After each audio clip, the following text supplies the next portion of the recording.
हमने जो तरतीब बनाई थी वॉइस ओवर की इसकी क्लास की, तो इसमें हम शुरू में ही रिकॉर्डिंग सिखा देते हैं ताकि आगे जितने भी हमारे जो स्टूडेंट हैं वो प्रैक्टिस करें जब, तो उन्हें वॉइस एडिटिंग के हवाले से कोई मसला ना हो। वॉइस एडिटिंग में क्या कुछ आता है? वॉइस एडिटिंग में जो कुछ आता है, एक तो आपकी आवाज़ में शोर नहीं होना चाहिए। दूसरे नंबर पे आपकी आवाज़ में अगर बेस ज़्यादा है तो आपने ट्रेबल किस तरह डालनी है, अगर आपकी आवाज़ में ट्रेबल ज़्यादा है तो आपने बेस किस तरह डालनी है। आपने अपनी आवाज़, अगर शायरी आप रिकॉर्ड कर रहे हैं, आप हल्का सा इको चाहते हैं, रिवर्ब चाहते हैं, वो आपने कैसे लगाना है।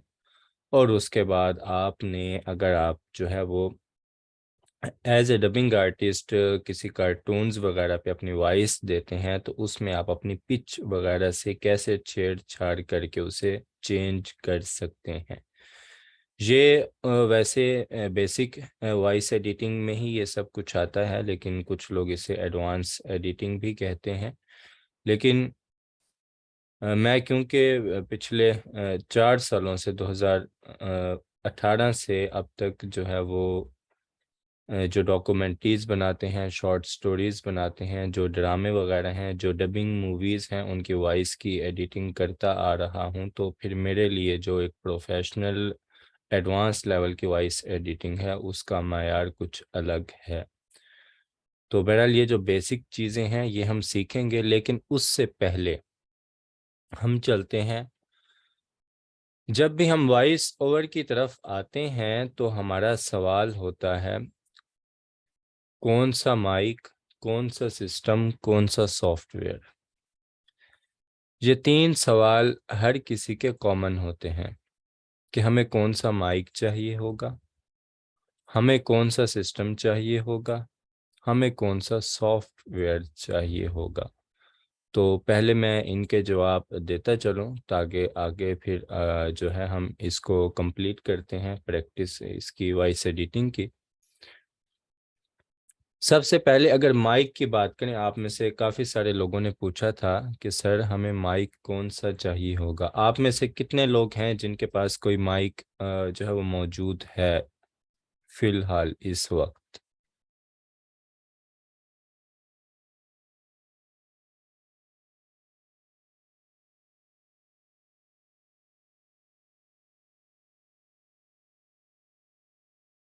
वकास बोया एमन, ठीक है, कॉलर माइक है आपके पास। और किसी के पास कोई माइक?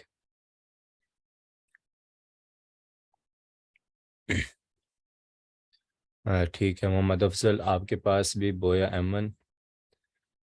आज़म हुसैन बहरिंगर C1, माशाल्लाह अच्छा माइक है।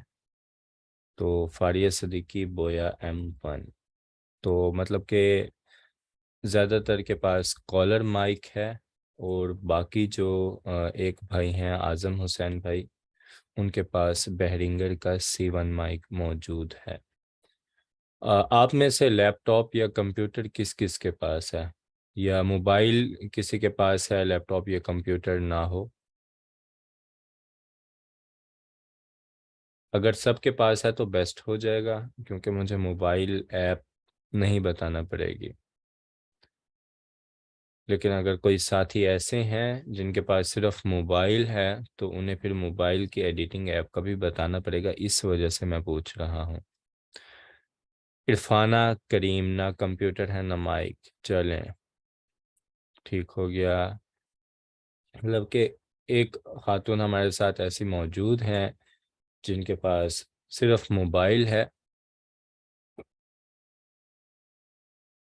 उसके अलावा माइक वगैरह नहीं है। तो ठीक है। अच्छा, अब चलते हैं। सबसे पहले जो आप लोगों का सवाल होता है, माइक कौन सा लेना चाहिए। माइक लेने से पहले आपको हमेशा अपनी आवाज़ के बारे में जानना ज़रूरी है कि आपकी आवाज़ क्या है, कैसे है, उसको कौन सा माइक सपोर्ट करेगा और क्यों करेगा। इन तमाम जो सवालात हैं उनके जवाबात कुछ इस तरह से एक तरतीब में बना लेता हूँ ताकि आपको ये समझने में आसानी रहे कि आपको कौन सा माइक लेना चाहिए। माइक होते हैं दो तरह के। अगर हम जो है वो टीवी और प्रोडक्शन की तरफ चले जाएं तो उसमें कहलाते हैं डायरेक्शनल,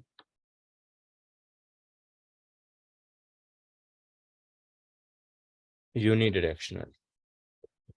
अगर हम जो टीवी के प्रोडक्शन हाउसेस हैं, जो मीडिया के हैं, उस तरफ हम चले जाएं तो वो माइक की दो अकसाम कहते हैं, एक डायरेक्शनल और एक यूनिडायरेक्शनल।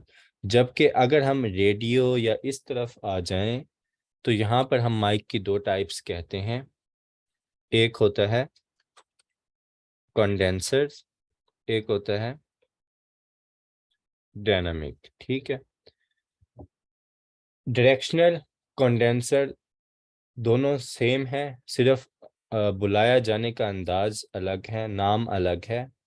दोनों एक ही चीज़ें हैं। यूनिडायरेक्शनल और डायनामिक दोनों एक ही चीज़ें हैं। अब ये दो माइक की टाइप्स हैं, हम कंडेंसर और डायनामिक ही चलें ले लेते हैं, हम डायरेक्शनल यूनिडायरेक्शनल में नहीं पढ़ते। तो कंडेंसर और डायनामिक ये दो टाइप्स होती हैं माइक की। अब जब भी आपने माइक का इंतखाब करना है कि हमें कौन सा माइक चाहिए, उसके लिए सबसे पहले आपको ये जानना ज़रूरी है कि आपकी आवाज़ कैसी है। आपकी आवाज़ भारी है, बारीक है, आपकी आवाज़ में बेस ज़्यादा है या आपकी आवाज़ में ट्रेबल ज़्यादा है। जैसे मैं आपसे मुखातिब हूँ तो मेरी आवाज़ में ट्रेबल ज़्यादा है। फ़खर साहब का जो है वो, जो हमारे वॉइस ओवर के ट्रेनर हैं, जो कल आपको क्लास दे रहे थे, उनकी आवाज़ में बेस ज़्यादा है। तो ट्रेबल और बेस, इन दोनों में क्या फ़र्क है? ट्रेबल कहते हैं जैसे मेरी सीन, शीन, सौद, जे, ये आवाज़ तेज़ निकलती है। मतलब अगर मैं बोल रहा हूँ, कुछ ऐसे वर्ड्स आ जाते हैं, जैसे अभी मैंने बोला कुछ ऐसे वर्ड्स आ जाते हैं, तो उसमें कुछ ऐसे का सीन आ गया, वर्ड्स का जे आ गया, तो मेरी ये आवाज़ें तेज़ निकलती हैं ज़रा। तो इसका मतलब है मेरी आवाज़ में ट्रेबल ज़्यादा है। जिनकी आवाज़ें ये तेज़ नहीं निकलती तो उनकी आवाज़ नॉर्मल है, और इन जिनकी ये आवाज़ें कुछ दबी हुई निकलती हैं तो उनकी आवाज़ में बेस ज़्यादा है। तो वो अगर तलफ़ुज़ सही कर लें तो उनका ट्रेबल सेट हो जाता है। तो ये एक ट्रेबल का ज़्यादा होना, ट्रेबल का ना होना और एक बेस का ज़्यादा होना, ये तीन हमारे पास जो है वो किसी वॉइस को नॉर्मली जब हम जज करते हैं तो ये तीन पैमाने होते हैं। तो अब आपने अपनी आवाज़ को खुद आपने रिकॉर्ड करके सुनना है। आप मोबाइल में रिकॉर्ड कर लें, आप वॉइस नोट भेजते होंगे दूसरों को, तो उसमें आप सुन लें, आपको आइडिया हो जाएगा कि आपकी आवाज़ में कौन सी चीज़ ज़्यादा है। जो आपको लग रहा हो कि नहीं ये बहुत ज़्यादा आ रही है, ये ऐसे नहीं होना चाहिए था, ये ऐसे होना चाहिए था।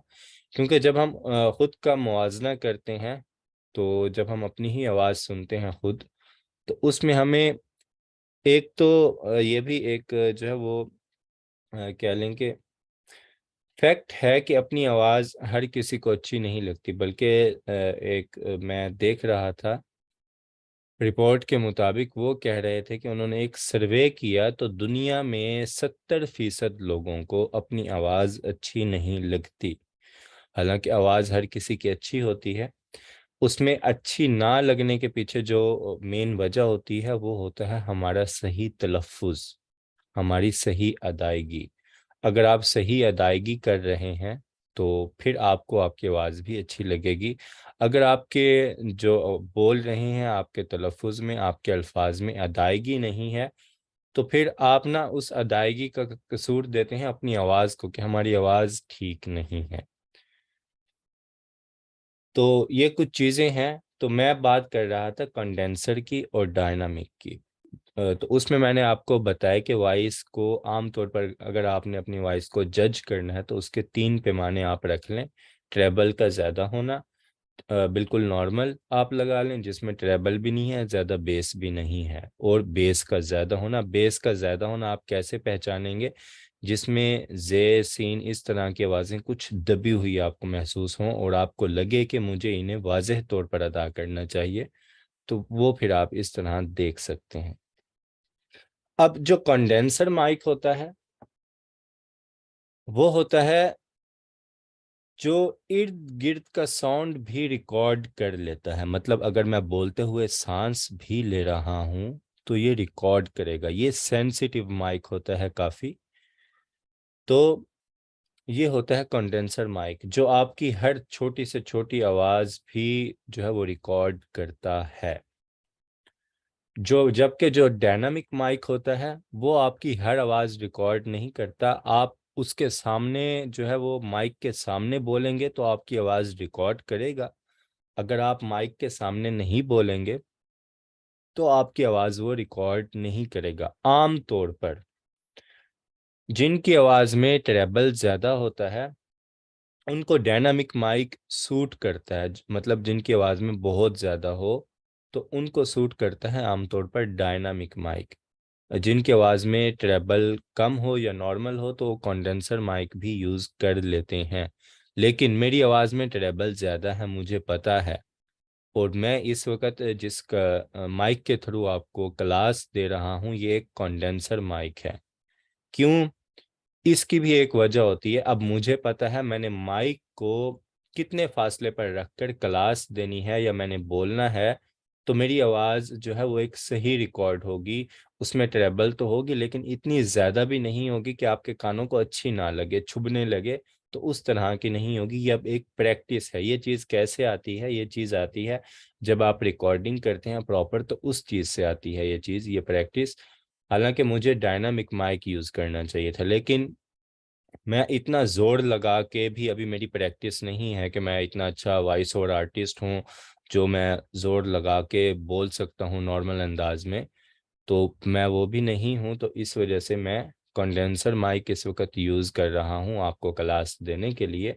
लेकिन उसे मैंने एक गैप पे मैंने रखा हुआ है कि क्योंकि कंडेंसर माइक है उसने आवाज़ पिक कर लेनी है, कहीं से भी वो पिक कर लेगा मेरी। लेकिन मुझे पता है उसे कहाँ पे किस फासले पे मैं रखूंगा तो मेरी आवाज़ सही पहुंचेगी आप लोगों तक। उसके बाद कंडेंसर माइक, डायनामिक माइक, ये दो माइक की टाइप्स होती हैं। मैंने बता दिया कंडेंसर माइक हर छोटी से छोटी आवाज़ भी रिकॉर्ड करता है। आप सांस भी ले रहे हैं तो उसकी आवाज़ भी रिकॉर्ड करेगा। जबकि जो डायनामिक माइक होते हैं वो आप उसके सामने आकर बोलेंगे तो वो आवाज़ रिकॉर्ड करेगा। और उसके सामने कंडेंसर माइक की निस्बत डायनामिक माइक के सामने आपको थोड़ा ज़्यादा ऊंचा बोलना पड़ता है। तो ये जो हमारे रेडियो के और जो स्टेज पे जो माइक हमारे यूज़ होते हैं ये डायनामिक माइक होते हैं, ये कंडेंसर माइक नहीं होते। क्योंकि स्टेज पे कंडेंसर माइक यूज़ नहीं हो सकते, वहाँ इर्द गिर्द लोग बोल रहे होते हैं, औरों का भी शोर होता है। तो आपने देखा होगा आपको स्पीकर की आवाज़ सिर्फ पहुंच रही होती है जबकि बाकी लोग भी स्टेज पर मौजूद होते हैं। तो उसकी वजह कि वो डायनामिक माइक यूज हो रहे होते हैं और ये स्पेशल स्टेज के लिए ही बनाए गए थे। जहां तक बात क्लियर हो गई, उससे अगली बात, इससे अगला मरला अब क्या आता है कि आपको कौन सा माइक लेना चाहिए। इससे अगला मरला ये आता है कि आपने मुंतखब कर लिया कि मेरी आवाज़ में ट्रेबल ज़्यादा है या मेरी आवाज़ नॉर्मल है, मुझे कंडेंसर माइक लेना है। तो अब आपने ये सोच लिया, लेकिन अब आप देखेंगे अपना इन्वायरमेंट, आपने कहाँ पर रिकॉर्डिंग करनी है। ठीक है, स्क्रीन मैंने शेयर की हुई है, सिर्फ नोटपैड की फाइल ओपन है, उस पे मैं अभी कुछ काम नहीं कर रहा तो इसी वजह से स्टिल एक ही स्क्रीन आपको शो हो रही होगी। अब हम आते हैं कि माइक के अलावा, ठीक है, अब हमारा जो इस पे इफेक्ट करता है वो होता है इन्वायरमेंट, कि हमारा माहौल कैसा है, हमारा इन्वायरमेंट कैसा है जहाँ पर हमने रिकॉर्डिंग करनी है।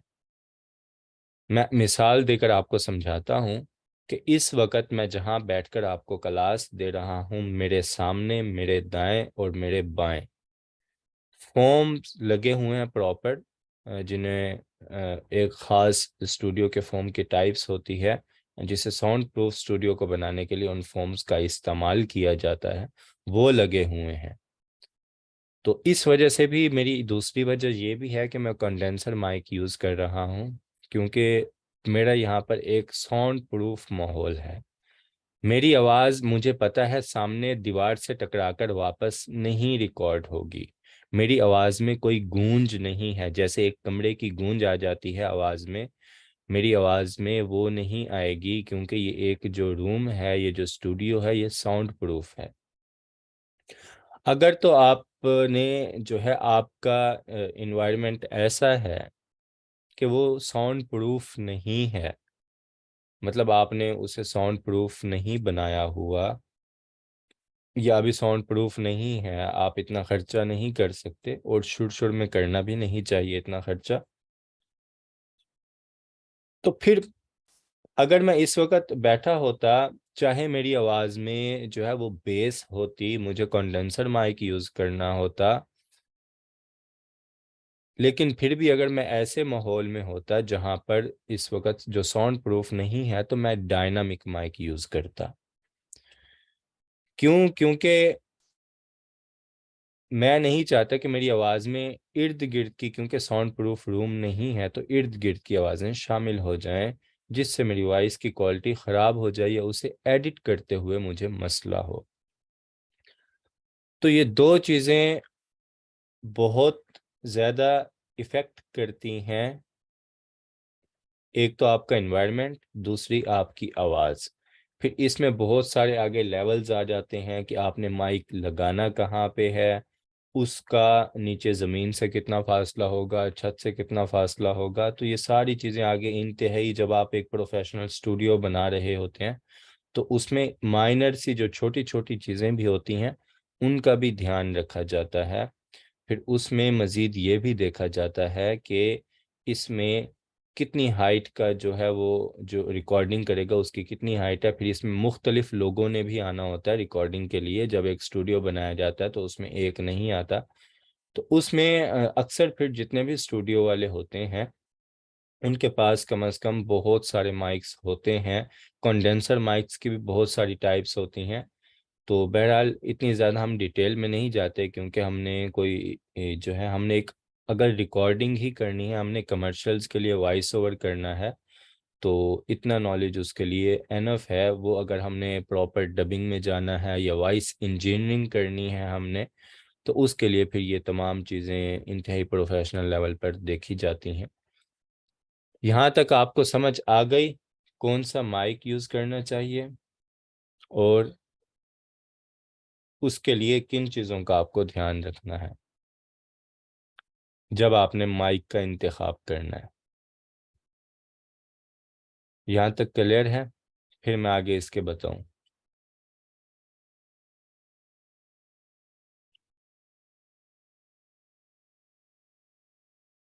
चलें, अब आ जाते हैं इससे अगले सेटअप पे। जो इससे अगला सेटअप है कि आपने आगाज़ कैसे करना है, क्योंकि जब मैंने भी आगाज़ किया था तो मुझे नहीं पता था कि मेरी आवाज़ को कौन सा माइक सूट करेगा। ठीक है। और मेरी आवाज़ को जो है किस तरह का एनवायरनमेंट सूट करेगा, मुझे नहीं पता था। उसका अब कैसे आपको पता चलेगा? उसका आपको पता चलेगा आपने आगाज़ कैसे करना है। मैं आपको बता रहा हूँ। आगाज़ आपने इस तरह करना है, आपको कोई साउंड प्रूफ जगह नहीं चाहिए, कोई आपने अभी माइक नहीं लेना। जिनके पास कॉलर माइक है, वो एक प्रोग्राम अगर आपने करना है, ब्रॉडकास्ट करनी है, उस हद तक तो ठीक है। लेकिन जब हम वॉइस ओवर कर रहे होते हैं, कमर्शियल ख़ास तौर पे जब हम रिकॉर्ड कर रहे होते हैं या कोई शायरी हम रिकॉर्ड कर रहे होते हैं, उसके लिए कॉलर माइक जो है वो फ़खर साहब भी कभी रिकमेंड नहीं करते। उसकी उन्होंने मुझे एक वजह बताई थी कि कॉलर माइक हम लगा देते हैं, या तो हमें मुंह नीचे करके रिकॉर्ड करना पड़ेगा। तो अगर हम मुंह नीचे करके रिकॉर्ड करें, मैं अब बोल रहा हूं, आप भी कभी बोलते बोलते ऐसे मुंह नीचे करें, तो आपको फील होगा कि आपकी आवाज़ का लेवल और टेम्पो चेंज हो गया है। मतलब आप, कमर बिल्कुल सीधी है आपकी, आप बिल्कुल सीधे खड़े हैं, रिलैक्स खड़े हैं, और आप कुछ बोल रहे हैं, बात कर रहे हैं किसी से, या आप बैठे भी हैं आपने। वैसे असूल हमेशा रिकॉर्डिंग का होता है तो वो खड़े होकर करनी चाहिए। बैठ के भी कुछ लोग रिकॉर्डिंग करते हैं, लेकिन बैठ के रिकॉर्डिंग आप उस सूरत करें जब आप एक रूटीन में आ चुके हों, आप एक प्रोफेशनल बन चुके हों। क्योंकि जब हम बैठते हैं तो हमारा ये जो अंदर फेफड़े हैं ये दब जाते हैं। तो हमें सांस हमने कैसे लेना है और सीने पे जोर कैसे देना है, ये जब तक आप प्रोफेशनल नहीं होंगे तो आपको इन चीज़ों का अंदाज़ा नहीं होगा। तो हमेशा आपने जब भी रिकॉर्डिंग करनी है खड़े होकर करनी है। पहला असूल तो ये बना लें। दूसरा असूल मैं बता रहा था कि आप बोलते हुए अगर मुंह नीचे कर लें तो आपके अपने कानों को फील होगा कि आपकी आवाज का लेवल और टेम्पो चेंज हुआ है, मुंह सिर्फ नीचे करते हुए। तो इस वजह से कॉलर माइक क्योंकि हमारे नीचे सीने पे लगा होता है, या ऊपर गर्दन के पास कॉलर पे लगा होता है, तो हमें मुंह नीचे करना पड़ता है। अगर हम आगे बोल रहे हैं तो उसमें भी फिर एक वजह है कि वो हमारे कपड़ों के साथ जो है वो लग रहा है, ठीक है, तो उसमें भी हल्की फुल्की ये नॉइस, ये चीज़ें आ जाती हैं। इस वजह से कॉलर माइक आपने ख़ास तौर पे शायरी और कमर्शियल की रिकॉर्डिंग के लिए यूज़ नहीं करना। उसके लिए क्या है, उसके लिए आपके पास जो आपका मोबाइल फ़ोन है, इससे अच्छा आपके पास आगाज़ में, इससे अच्छा आपके पास जो है वो स्पी आप कह लें माइक्रोफोन कोई नहीं है। माइक, आपके मोबाइल से अच्छा माइक आपके पास आगाज़ एक करने के लिए कोई नहीं है। अब मोबाइल के होते हुए एक साउंड प्रूफ जो है वो प्रोफेशनल रिकॉर्डिंग कैसे की जाए, उसके लिए अब आपने करना ये है, आपके घर में कपड़े होंगे, अलमारी होगी, सर्दियों का मौसम आ चुका है तो हर घर में कंबल, रज़ाई, ये चीज़ें मौजूद होती हैं। या तो आप रज़ाई अपने ऊपर लेकर बैठ जाएं, कंबल लेकर बैठ जाएं अपने ऊपर। क्यों? कि आपकी आवाज़ अगर रूम है एक खाली है या कुछ भी है तो उसमें किसी चीज़ से टकराकर आपकी आवाज़ वापस नहीं आनी चाहिए। हमें आम तौर पे बोलते हुए अंदाज़ा नहीं होता। हम अगर एक माहौल में रहकर बोल रहे हैं, बातें कर रहे हैं, तो हमें अंदाज़ा नहीं होता कि हमारी आवाज़ में गूंज है या नहीं है। हाँ, आप अगर किसी नए घर में जाएं जहां पर रूम बिल्कुल खाली हो, आप वहां पर बोलें, तो वहां आपको ज्यादा फील होगा कि आपकी आवाज में एक गूंज है, आपकी आवाज कमरे की दीवारों से टकरा के गूंज रही है। लेकिन जब आप एक घर में रह रहे हैं, वहाँ इर्द गिर्द सामान भी पड़ा है, तो आपको ज्यादा फील नहीं होता। लेकिन हमारी आवाज में कहीं ना कहीं रिवर्ब मौजूद होता है। रिवर्ब मतलब जो आवाज का टकरा कर वापस आना है। तो इसका अंदाज़ा आप कैसे करेंगे? इसका अंदाज़ा आप ऐसे करेंगे, आप अपने घर के किसी स्टोर रूम में अगर चले जाएं, वहाँ आप बोलें, अपनी आवाज़ को महसूस करें, फिर आप अपने कमरे में आ जाएं या और जगह आ जाएं, वहाँ आप बोलें तो आपको फील होगा। अब या तो आपके घर में कपड़े वाली कोई अलमारी होगी, या आपने रज़ाई ले लेनी है अपने ऊपर, या कंबल ले लेना है। और अगर आप ये सब भी नहीं कर सकते तो आपके घर पर छत होगी, तो वो भी सबसे बेहतरीन जगह है। एक छत से ज़्यादा साउंड प्रूफ जगह कोई नहीं हो सकती मेरे ख्याल से, क्योंकि वो एक ओपन एरिया है, उसमें आवाज़ आपकी कहाँ आगे जा रही है, तो वो जाती ही रहेगी आगे आसमान में कहीं ना कहीं। तो मैं शुरू में जब क्लासें रिकॉर्ड करता था, कुछ करता था, तो मैं जो है या किसी पार्क में बैठ जाता था घर के करीब, या फिर घर की छत पे बैठ जाता था। तो उसमें ना फिर ये चीज़ आपने देखनी होती है कि इर्द गिर्द आपके शोर तो नहीं है। आप अगर किसी ऐसे माहौल में रह रहे हैं जहाँ पर कोई कंस्ट्रक्शन का काम चल रहा है, किसी के घर जो है वो कोई लकड़ी का काम चल रहा है या कुछ काम चल रहा है, तो वो शोर ज़ाहिर है मौजूद होगा उस माहौल में। तो फिर आप छत पे भी रिकॉर्ड नहीं कर सकते। अगर आपके इर्द गिर्द पुरसकून माहौल है तो आप छत पे भी जाकर रिकॉर्डिंग कर सकते हैं। वगरना आप आएँ अपने घर, कपड़े वाली अलमारी ओपन करें, उसमें क्योंकि कपड़े मौजूद होते हैं जो हमारी आवाज़ को जज़ब कर लेते हैं, वो टकरा कर वापस नहीं आने देते। वहां आप जाकर एक जगह पर अपने मोबाइल को रख दें। रिकॉर्डिंग करते हुए आपने मोबाइल को हाथ में नहीं पकड़ना। क्योंकि मोबाइल को अगर हाथ में भी आप पकड़ें तो एक उसकी अलग नॉइस होती है। तो इसको जज करने के आगे मुख्तलिफ टूल्स वगैरह चीज़ें हैं, तो इतनी ज़्यादा मैंने कहा डिटेल में नहीं जाते, मैं आपको बता रहा हूँ। आपने एक जगह पे अपना मोबाइल रख देना है कपड़े वाली अलमारी में, और आपने बोलना शुरू कर देना है। वो आपकी साउंड प्रूफ वॉइस होगी, उसमें नॉइस नहीं होगी, होगी भी तो बहुत कम होगी। अब आते हैं रिकॉर्डिंग करते हुए आपने किन चीज़ों का ध्यान रखना है। रिकॉर्डिंग करते हुए आपने पहले तो हमेशा जो है वो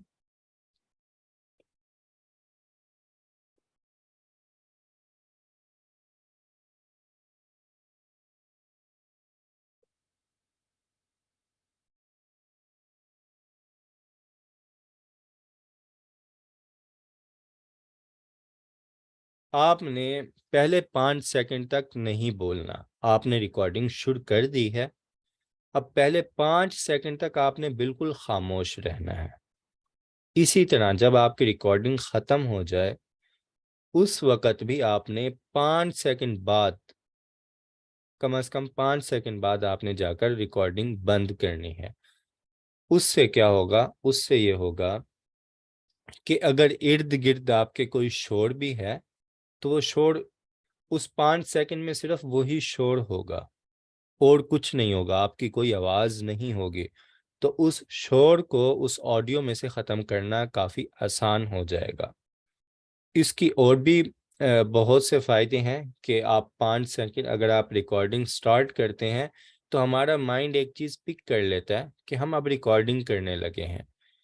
तो आप 5 सेकंड तक अगर सिर्फ इजी रिलैक्स हो जाएंगे तो फिर आप रिकॉर्डिंग शुरू करेंगे तो उसका टेम्पो कुछ और होगा। आप रिकॉर्डिंग ऑन करते ही शुरू हो जाएंगे तो उसका टेम्पो कुछ और होगा। तो इसका एक जो है वो फ़ायदा ये भी है। तो इस वजह से हर कोई कहता है कि कम से कम 5 से 10 सेकंड पहले बिल्कुल खामोश रहना चाहिए रिकॉर्डिंग ऑन करने के बाद, उसके बाद आपको रिकॉर्डिंग करनी चाहिए। उसके बाद एक चीज़ इसमें इन्वायरमेंट के बाद, अब जब हम रिकॉर्डिंग में आते हैं पहली चीज़ आपने ध्यान रखनी है, अगर आप मोबाइल से रिकॉर्डिंग कर रहे हैं तो मैंने बता दिया कैसे रिकॉर्ड करना है। अगर आप कंप्यूटर से रिकॉर्डिंग कर रहे हैं तो उसमें आपको क्या करना है, उसमें आपने ये देखना है कि आया कि आपका कंप्यूटर साउंड प्रूफ है, उसके अंदर जो पंखे लगे हुए हैं या प्रोसेसर जो चल रहा है या उसके अंदर जो हार्ड डिस्क है क्या वो तो शोर नहीं कर रही। और उसको कैसे कंट्रोल किया जा सकता है, आप अपने डेस्कटॉप पे आएंगे तो यहाँ पर एक स्पीकर का आइकन बना होता है जिससे हम अपने सिस्टम का, अपने कंप्यूटर का वॉल्यूम कम या ज़्यादा करते हैं। उस पर आपने क्लिक कर देना है तो आपके पास साउंड सेटिंग ओपन हो जाएगी। मेरे पास क्योंकि विंडोज़ इस वक्त 11 है तो ये कुछ इस तरह से शो कर रहा है।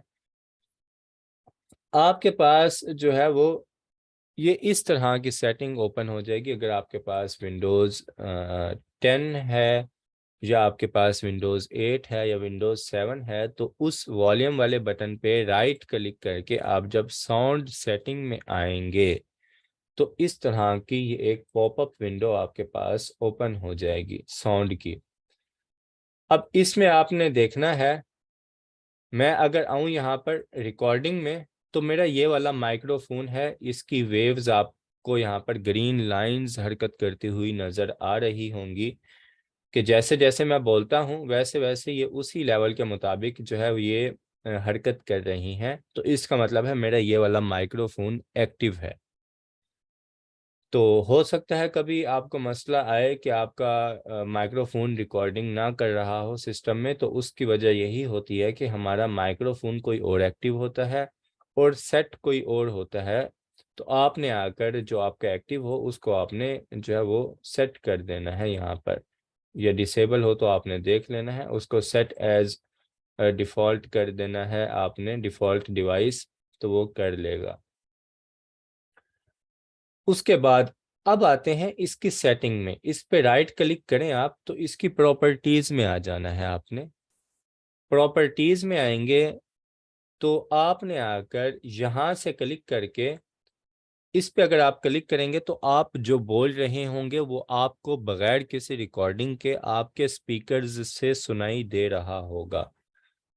ये अगर आपने अपनी वॉइस टेस्ट करनी है तो उसमें बेहतर रहता है, वगरना इसको ऑफ ही रखते हैं हम हमेशा, क्योंकि ये फिर डिस्टरबेंस पैदा करता है रिकॉर्डिंग के दौरान। अगर ये ऑन रह जाए तो बाज़ औक़ात हमारी आवाज़ भी डबल आना शुरू हो जाती है।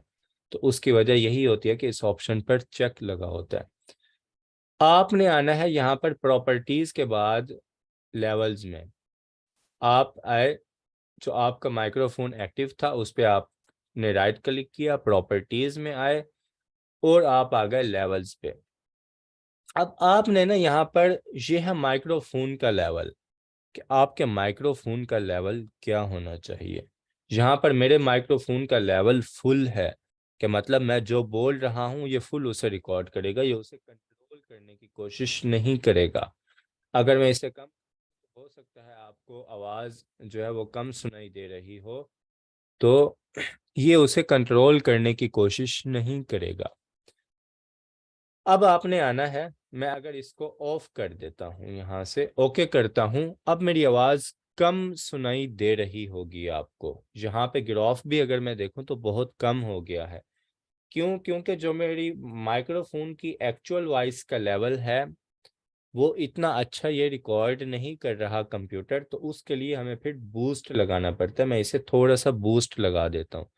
जितना ज़्यादा आप, मैंने अभी से जो है वो 10 dB तक का बूस्ट लगाया, तो अब मेरी आवाज़ आप तक सही पहुंच रही होगी।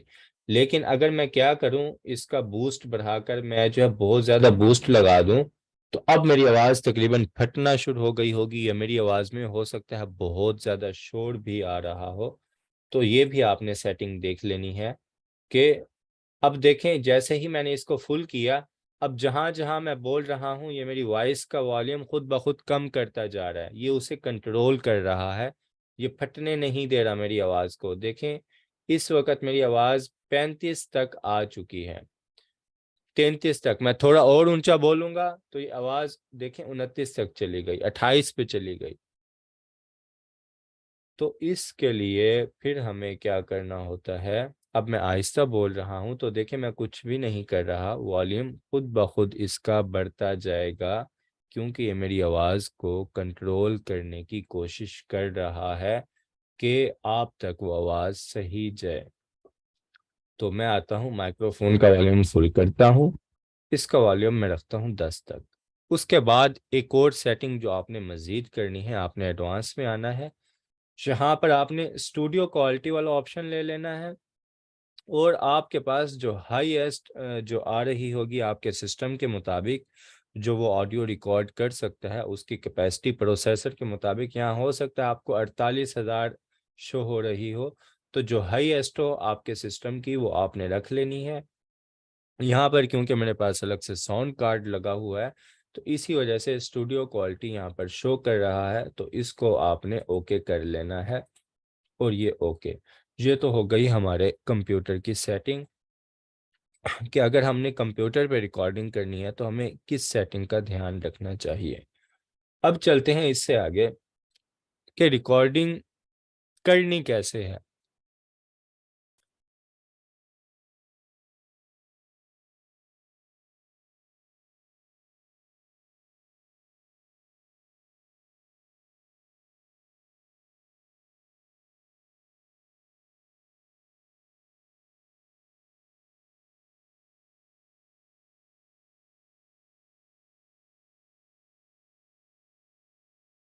कि रिकॉर्डिंग करनी कैसे है, अब इसके लिए हम जो सॉफ्टवेयर इस्तेमाल करेंगे, बहुत अच्छा सॉफ्टवेयर है, काफ़ी अच्छे ऑप्शन उसमें मौजूद हैं। एक आवाज़ को बेहतरीन बनाने के लिए जो चाहिए होते हैं वो तमाम ऑप्शन उसमें मौजूद हैं। छोटा सा सॉफ्टवेयर है, उसका नाम है एडोसिटी। ठीक है, ये आपने आना है, बिल्कुल फ्री सॉफ्टवेयर है, ये आपने कर लेना है डाउनलोड। जिनके पास ऑलरेडी कॉलर माइक्स वगैरह हैं तो मेरे ख्याल से वो ये सॉफ्टवेयर इस्तेमाल कर रहे होंगे पहले से ही।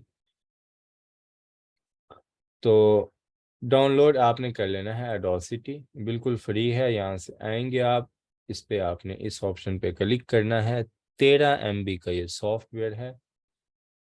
ये आपके इसे डाउनलोड करेंगे और सिंपल नेक्स्ट नेक्स्ट करके आपने इसे कर लेना है इंस्टॉल, और कुछ भी नहीं करना, ये आपके सिस्टम में इंस्टॉल हो जाएगा।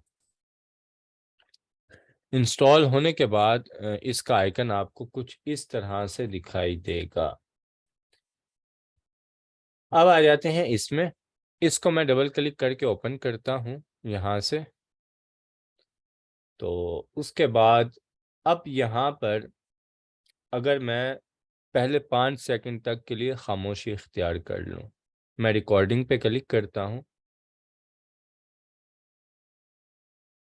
तो देखें इस वक्त अगर मैं बिल्कुल जिस हिस्से में मैं खामोश रहा उसमें अगर आप देखें तो ये जो ग्रीन लाइंस हैं जो वॉइस का लेवल शो करती हैं हमें यहाँ पर, वो 42 तक जाकर हरकत कर रही हैं कहीं ना कहीं। तो 42 से पीछे जो है ये मेरे सिस्टम का शोर है इस वक्त, जो कहीं ना कहीं ये रिकॉर्ड कर रहा है सॉफ्टवेयर। मैं अगर बिल्कुल दोबारा खामोश हो जाता हूँ तो आप देखना 42 तक ही हरकत कर रही होंगी, जबकि इसे बिल्कुल खामोश होना चाहिए था।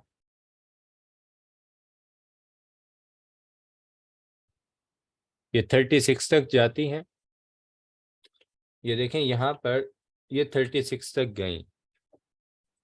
अब इसमें जिस चीज़ का आपको ध्यान रखना है वो इस चीज़ का आपको ध्यान रखना है कि अगर तो आपकी नॉइस जो आपने पहले 5 सेकंड रिकॉर्ड की, यहाँ पर मैं आऊँ तो ये देखें मैं जो है वो साउंड के साथ स्क्रीन शेयर करता हूँ ताकि आपको ये नॉइस सुनाई दे।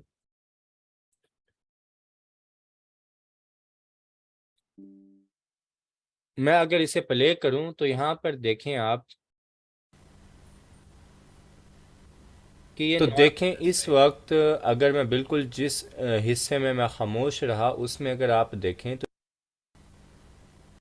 तो ये नॉइस आपको शायद सुनाई दे रही हो या बहुत कम सुनाई दे रही हो, क्योंकि 40 तक की जो आवाज़ होती है, जो हमारा एक आम इंसान के सुनने के काबिल होती है जो आवाज़, वो तकरीबन अगर हम चले जाएं -40 dB तक, तो मतलब 40 dB तक वो एक होती है, उसके नीचे तकरीबन सुनाई नहीं देती। जिनकी समात बहुत अच्छी हो तो उन्हें 45 dB तक सुनाई दे देती है।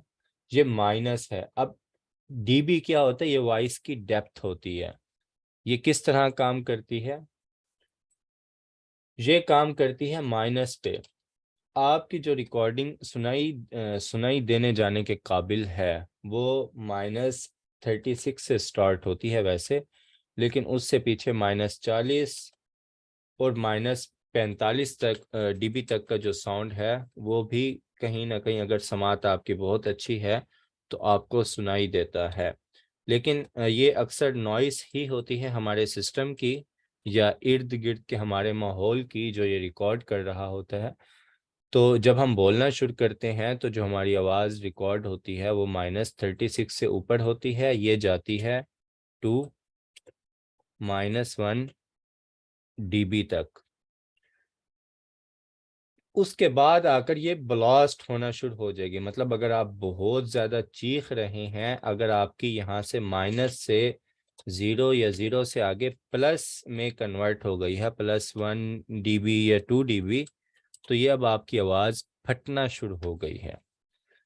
तो ये जो डीबी डेप्थ, वॉइस डेप्थ का कॉन्सेप्ट होता है, ये इस तरह काम करता है। माइनस से स्टार्ट होता है, -1 इसकी इंतहा है, ठीक है। उससे ऊपर आपकी आवाज़ फटना शुरू हो जाएगी और जो आपका माइक है वो भी उसे बहुत अच्छा रिकॉर्ड नहीं कर सकेगा। मतलब कि आप फुल चीख कर जो बोल रहे हैं वो -1 से ऊपर।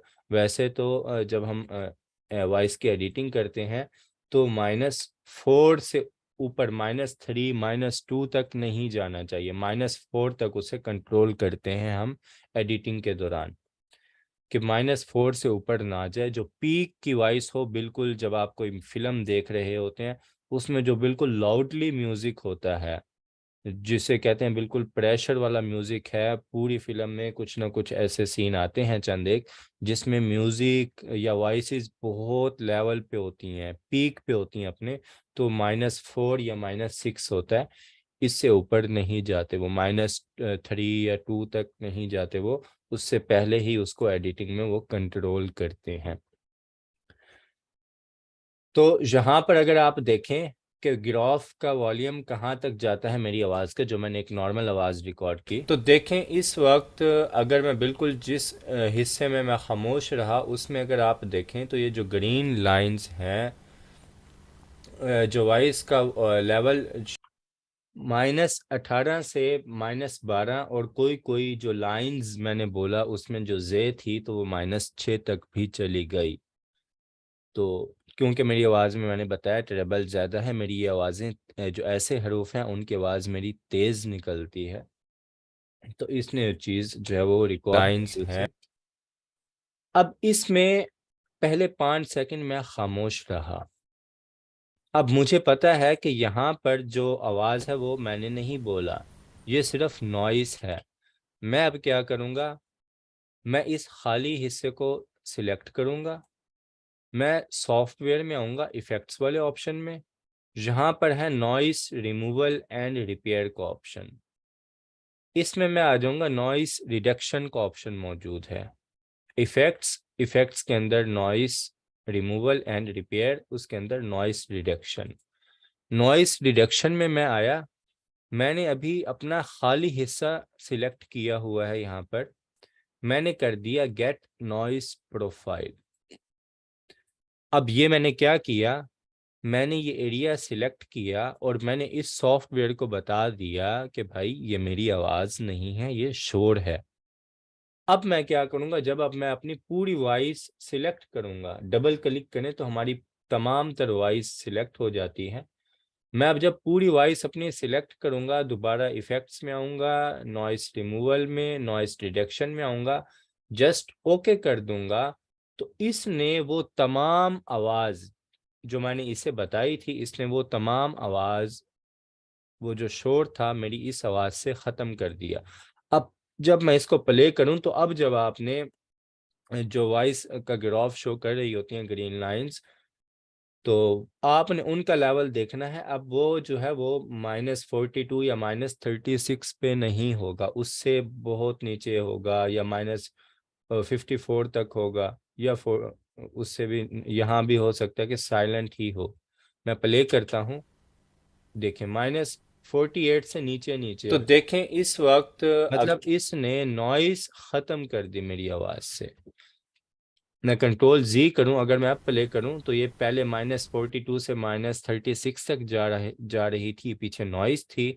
और जब मैंने इस पे आकर वो मैंने नॉइस प्रोफाइल बनाई हुई है, मैंने जस्ट ओके किया नॉइस रिडक्शन में जाकर, तो इसने वो तमाम आवाज़, वो शोर इस वॉइस में से ख़त्म कर दिया। अब एक खामोशी है मेरी तो आवाज़। देखें इस वक्त, तो इस तरह हम अपनी आवाज़ में से शोर ख़त्म कर सकते हैं, नॉइस जो है वो ख़त्म कर सकते हैं। उसके लिए पहले आपने खामोश रहना है, ताकि बाद में आप सॉफ्टवेयर को बता सकें कि ये शोर है, वो आपकी पूरी आवाज़ में से उसे ख़त्म कर देगा। अब देखें यहाँ पर भी खामोशी है, लेकिन ये खामोशी ही होगी, जो शोर वॉइस नहीं का है। लेवल शो करती हैं हमें यहाँ पर।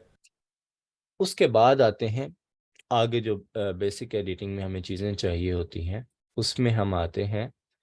तो उसके लिए अब मेरी आवाज़ में अगर ट्रेबल ज़्यादा है, मुझे बेस डालनी है, तो मुझे क्या करना होगा, मैं आता हूँ यहाँ पर खाली एरिया, अब मैं यहाँ से ख़त्म कर देता हूँ क्योंकि अब मुझे उसकी ज़रूरत नहीं है। जो उसका इस्तेमाल करना था मैंने वो कर लिया। अब मैं आता हूँ, अगर मैं सिलेक्ट करूं यहाँ पर तो देखें यहाँ पर बहुत सारे ऑप्शन है। एम्पलीफाई का ऑप्शन भी है कि अगर आपकी आवाज़ बहुत कम रिकॉर्ड हुई है तो आपने उसको बढ़ाना है, तो आप यहाँ से एम्पलीफाई में आकर उसे बढ़ा सकते हैं। और उसके अलावा इसमें मज़ीद ऑप्शन है ऑडियो डेक के, कंप्रेसर के, लिमिटर के, कि आपने कोई लिमिट लगानी है अपनी वॉइस में। मतलब मैं लिमिट लगा देता हूँ कि मेरी तमाम तर जो वॉइस है वो -4 तक चली जाए। और मैं कहता हूं कि जो मेरी कम से कम जो वॉइस है, इनपुट गेन मतलब कि कितनी वो बढ़नी चाहिए। मतलब मैंने कोई बोला है वो -24 dB तक रिकॉर्ड हुआ है या -18 dB तक रिकॉर्ड हुआ है, तो मैं कहता हूँ वो जो है वो 4 से 5 dB बढ़ जाना चाहिए। मतलब अगर -18 है तो जब 5 dB तक हम उसे बढ़ाएंगे तो -18 में से अगर 5 हम कम कर दें तो -13 dB तक मेरी आवाज़ आ जाएगी, मतलब बढ़ जाएगा मेरी आवाज़ का वॉल्यूम। ठीक है। और जिसका ऑलरेडी जो है वो ये लेफ्ट है और ये राइट, अब लेफ्ट और राइट चैनल भी इसमें जो है वो मैं आपको बता देता हूँ क्या होते हैं। जब आप हैंड फ्री लगाते हैं तो उसमें दोनों तरफ आपको आवाज़ सुनाई दे रही होती है, वो एक आपका लेफ्ट होता है एक आपका राइट होता है। अगर आप यहाँ से क्या करें, आप यहाँ से लेफ्ट वाली में ये आवाज़ मेरी ख़त्म कर दें, मैं यहाँ पे आऊँ अगर और लेफ्ट वाली में अपनी मैं कोई आवाज़ ख़त्म कर देता हूँ, इसे मैं फ़िलहाल क्रॉस करता हूँ। अगर मैं एडिट करते हुए यहाँ से अगर मैं इसको एक तो अलग कर लूँ, ठीक है, ये अलग यहाँ से स्पिल्ट स्टूडियो ट्रैक, अब ये लेफ्ट अलग हो गया ये राइट अलग हो गया। यहाँ देखें तो ये लेफ्ट लिखा हुआ है, यहाँ देखें तो ये राइट लिखा हुआ है। अगर मैं अपनी ये आवाज़ यहाँ से राइट में से ख़त्म कर देता हूँ यहाँ पर, ठीक है, मैं इसको आकर यहाँ से मैं कर देता हूँ बिल्कुल ख़त्म। यहाँ पे साइलेंट वॉइस का ऑप्शन था,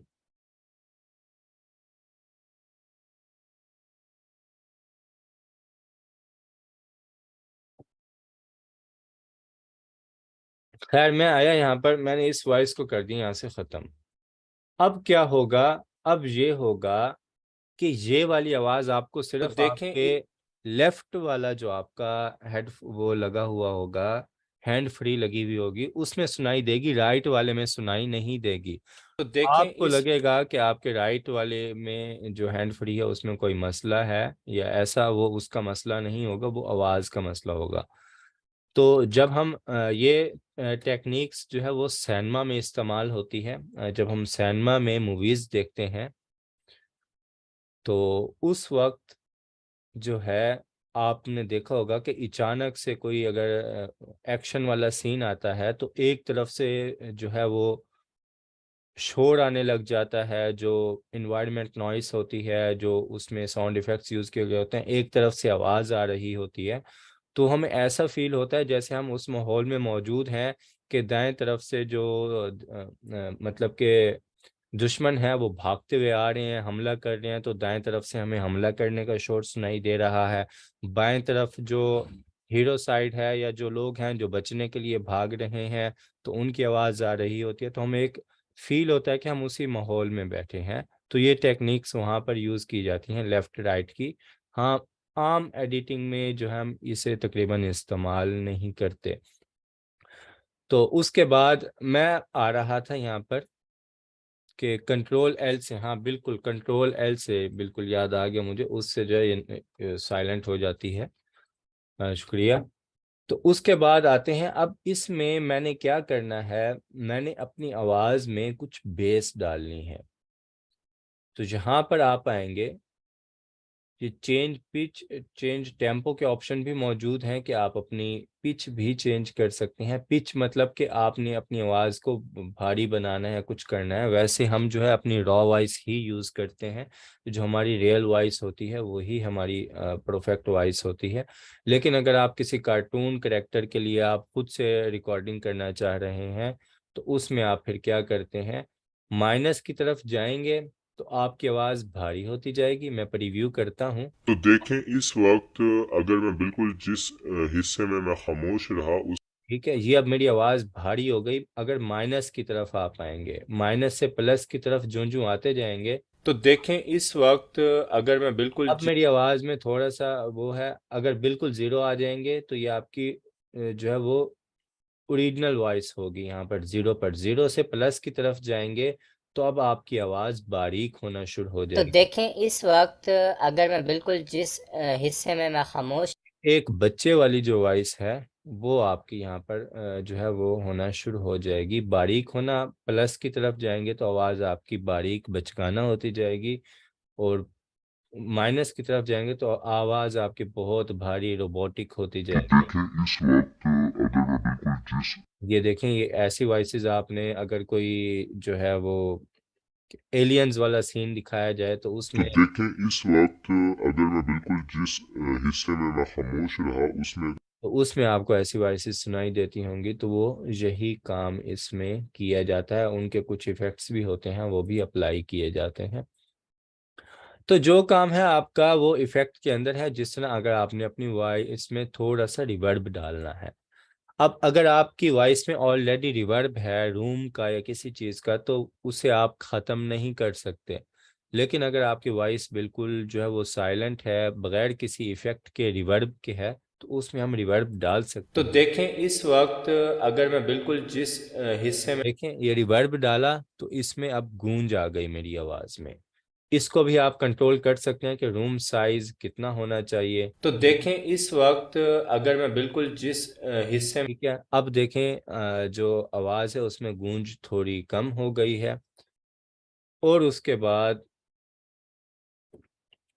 यहाँ पर आ जाएं रिवर्बेंस में, तो उसको भी आप यहाँ से कंट्रोल कर सकते हैं। इसकी टून्स वगैरह वो आप सारी पर रिव्यू तो करें देखें बारी इस बारी। वक्त अगर मैं बिल्कुल जब तक आपको अपनी आवाज़ सही ना लगे, ऐसे आपने कोई इफ़ेक्ट अप्लाई नहीं कर देना, क्योंकि वो फिर अप्लाई हो जाएगा। तो आपने प्रीव्यू उसका कर लेना है कि कैसा सुनाई देगा, फिर आपने उसे अप्लाई करना है। अगर आपको नहीं समझ आती तो आप क्रॉस कर दें उसे जाकर यहाँ से सिंपल। तो जो हमारी नातें वगैरह होती हैं उसमें इको का इस्तेमाल किया जाता है, तो इसका अगर मैं आपको तो प्रीव्यू, देखें इस वक्त अगर मैं बिल्कुल जिस हिस्से में मैं खामोश रहा ये है इको। अब इसमें डिले टाइम और डिके फैक्टर दो चीज़ें हैं। मैं डिले टाइम 1 सेकंड है, तो 1 सेकंड बाद मेरी आवाज़ पीछे से रिपीट होना शुरू होती है, वो अजीब लगती है। मैं इसको अगर कर देता हूँ 0.3 कर देता हूँ।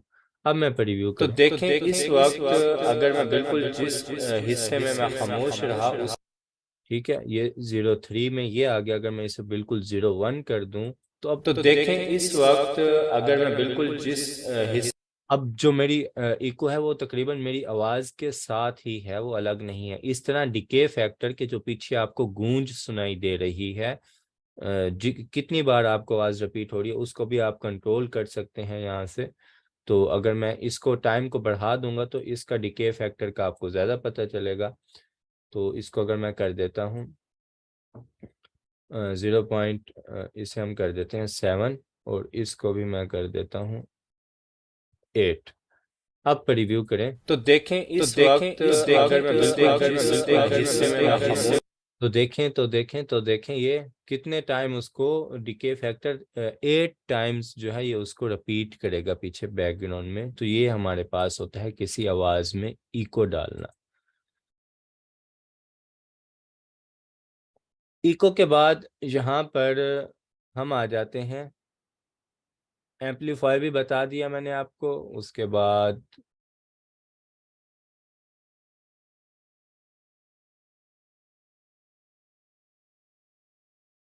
पिच का भी मैंने आपको बता दिया। इसी तरह आप स्पीड भी चेंज कर सकते हैं। अगर आपने तेजी तेजी तो देखें इस वक्त अगर वो करना है आपने, तो वो आप सारी चीजें यहाँ से कर सकते तो हैं। देखें इस वक्त अगर मैं बिल्कुल जब देखें मेरी आवाज़ बहुत स्लो हो गई है, लेकिन ये आपकी आवाज़ की पिच भी चेंज कर देती है। सिर्फ आपकी आवाज़ जो है वो तो देखें स्लो इस वक्त फास्ट हो अगर मैं जाती बिल्कुल है। जिस हिस्से में मैं खामोश जब मैं यहाँ पर फास्ट बोल रहा हूँ तो इस तरह आप इसकी स्पीड भी जो है वो कंट्रोल कर सकते हैं। स्पीड के बाद आप टेम्पो इसका जो है वो कंट्रोल करना चाहते हैं वो कर सकते हैं। इक्वलाइजर में आए और फिल्टर्स में आए तो यहाँ पर हमारे पास बेस एंड ट्रेबल का ऑप्शन मौजूद है। आपकी आवाज़ में बेस अगर ज़्यादा है तो आप बेस को यहाँ से जो है वो कम पे ले आएं या इसे ज़ीरो कर दें। ट्रेबल आप उसकी बढ़ा दें। अगर ट्रेबल ज़्यादा है तो इसको आप नॉर्मल पे ले आएं, और बेस जो है वो आप बढ़ा दें इसकी। तो देखें इस वक्त अगर मैं बिल्कुल जिस हिस्से में मैं खामोश रहा उसमें अगर आप देखें ठीक है, तो देखें इस वक्त तो उसके बाद अगर आप इसे प्लस में लेकर जाएंगे यहाँ पर इस तरफ, तो देखें इस वक्त अगर मैं बिल्कुल जिस हिस्से में मैं खामोश रहा, अब इसमें जो है बेस काफ़ी ज़्यादा आ चुकी है मेरी आवाज़ में, क्योंकि हाँ मेरे पास स्पीकर लगे हुए हैं तो मुझे फील हो रहा है। तो इस तरह आप बेस और ट्रेबल भी अपनी आवाज़ की यहाँ से कंट्रोल कर सकते हैं। पीछे रह गए मोबाइल वाले, कैसे एडिटिंग करेंगे, उनके लिए कौन सी ऐप इस्तेमाल होगी, तो उसकी रिकॉर्डिंग शेयर कर दी जाएगी। उसमें भी बेस, ट्रेबल, इको, रिवर्ब यही ऑप्शन होंगे सारे। तो यहाँ तक आप में से किसी का कोई सवाल हो तो आप पूछ सकते हैं।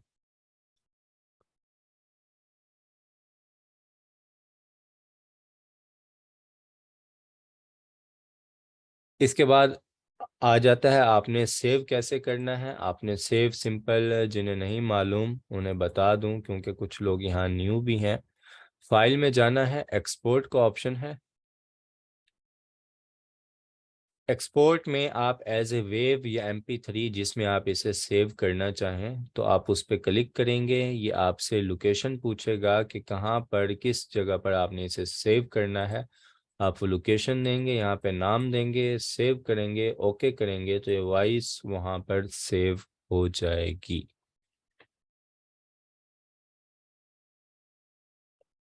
सर रिकॉर्डिंग के लिए ऐप कौन सी, मैंने बताया है कि मैं ऐप का बता दूंगा, उसकी रिकॉर्डिंग भी आपको मिल जाएगी। उसमें भी ऑप्शन सारे यही हैं, जो है वो इको के, बेस के, ट्रेबल के और जो है वो नॉइस रिमूवल के, यही ऑप्शन उसमें आपको मिलेंगे। कंप्यूटर पर आप रिकॉर्ड करते हैं तो वॉइस रिकॉर्ड नहीं होती। उसकी रीज़न यही है कि पहले तो आप जाएं, जो आपका स्पीकर वाला आइकन है डेस्कटॉप पर, उस पर राइट क्लिक करके आप साउंड सेटिंग में जाएं। तो वहाँ से आप देखें कि आपका कोई रिकॉर्डिंग माइक एक्टिव भी है, कहीं वो डिसेबल तो नहीं है। ठीक है, शो डिसेबल डिवाइसेस पे आप क्लिक करेंगे तो वो शो हो जाएगा, उसको आपने पहले एक्टिव करना है। फिर आपने आना है उसकी प्रॉपर्टीज़ में और उसके लेवल्स में, आपने उसको बूस्ट और लेवल उसका कंट्रोल करना है कि नॉइस उसमें कम से कम हो जाए। तो ये सारे आपने यहाँ पे सेटिंग करके फिर आप करेंगे तो फिर आपकी सही रिकॉर्डिंग हो जाएगी। और किसी का कोई सवाल?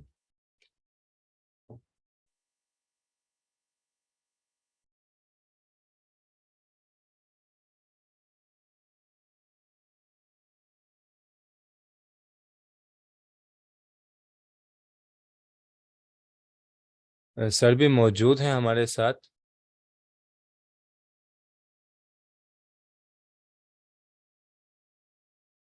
विंडोज़ 11 में साउंड सेटिंग ऐसे ही होगी जैसे मेरे पास हो रही है। आप स्पीकर पे राइट क्लिक करेंगे, साउंड सेटिंग में आएंगे तो ये ऑप्शन ओपन हो जाएगा।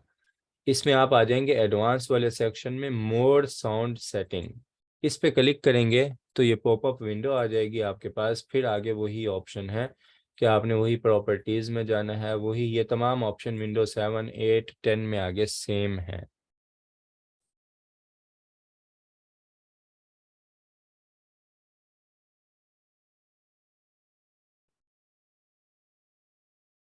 साउंड प्रूफ सेटअप में मैं रोशनी बता देता हूँ आपको कि यहाँ पर अगर आप गूगल में ही आकर लिख दें तो मेरे से ज़्यादा रोशनी ये डाल के आपको दिखा देगा।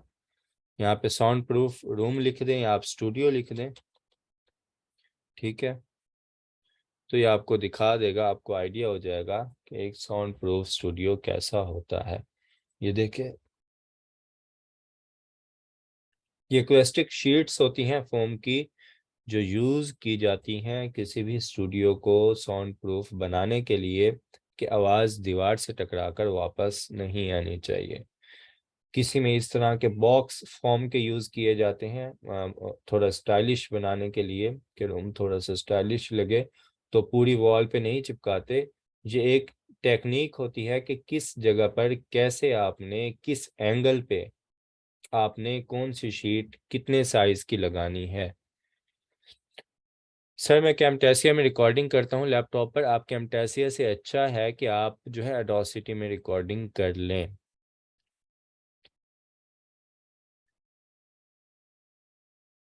इस तरह आप पर्दे वगैरह लगाकर भी कर सकते हैं। तो ये एक साउंड प्रूफ सेटअप होता है। बाकी अगर आप पूरा रूम नहीं बनाते तो साउंड प्रूफ यहाँ पर माइक स्टैंड भी आपको मिल जाएगा। ठीक है, ये इस तरह का।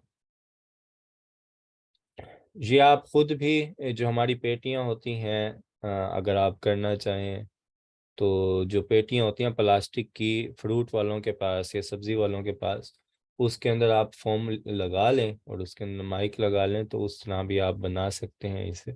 वो एक साउंड प्रूफ बॉक्स ही बन जाएगा आपका। तो ये साउंड प्रूफ सेटअप्स होते हैं। और किसी का कोई सवाल?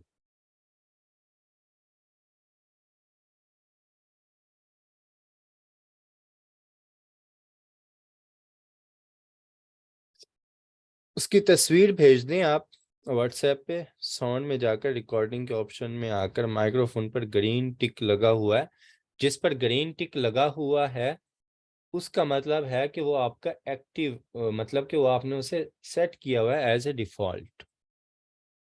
रिकॉर्डिंग में है तो इस पे ग्रीन टिक लगा हुआ है तो मतलब ये मेरा इस वक्त बाय डिफॉल्ट सेट है। आपने इसके आगे वाली देखनी है कि जो है यहाँ पर ये जो इसकी वेव्स हैं, जो ग्रीन लाइंस हैं, जब हम बोलते हैं तो वो काम कर रही हैं। वो किस पे काम कर रही हैं वो आपने यहाँ पर देखना है।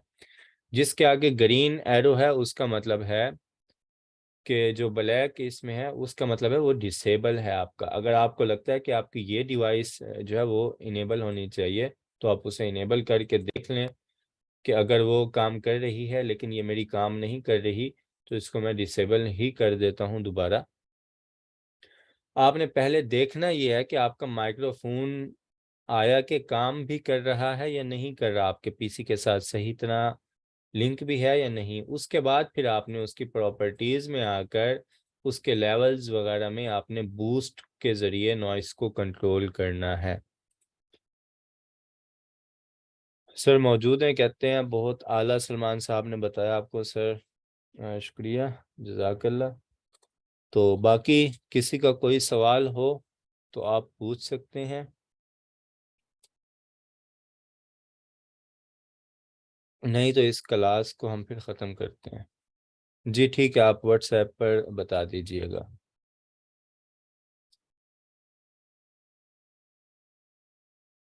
ठीक है, इंशाल्लाह फिर कल की क्लास में मुलाकात होती है। मुझे दें इजाज़त। अल्लाह हाफिज़।